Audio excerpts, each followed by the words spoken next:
आज आपण बघूया पावसाळ्यामध्ये आपण काय पदार्थ ग्रहण करायला पाहिजेत। पावसाळ्यामुळे लोकांना कळत नाही मी काय खायचं आणि काय नाही, कारण खूप पदार्थांवर रेस्ट्रिक्शन्स येतात।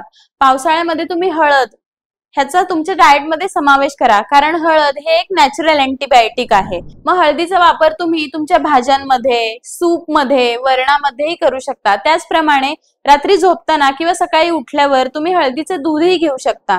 2. आलं लसूण। आलं लसूण हे खोकल्यासाठी अतिशय उपयोगी आहे, त्यामुळे आपला खोकला, सर्दी यापासून बचाव होतो। 3.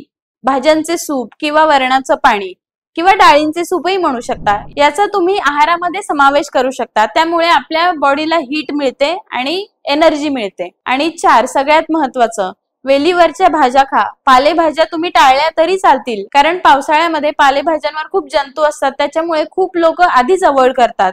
यामध्ये तुम्ही वेलीवरच्या भाज्या घेऊ शकता, त्यामध्ये दुधी, भोपळा, दोडका या भाज्यांचा समावेश असतो। आणि अतिशय महत्त्वाचं म्हणजे पाणी उकळून प्या, त्यामुळे तुमचे अर्धे आजार कमी होतील। थँक्यू।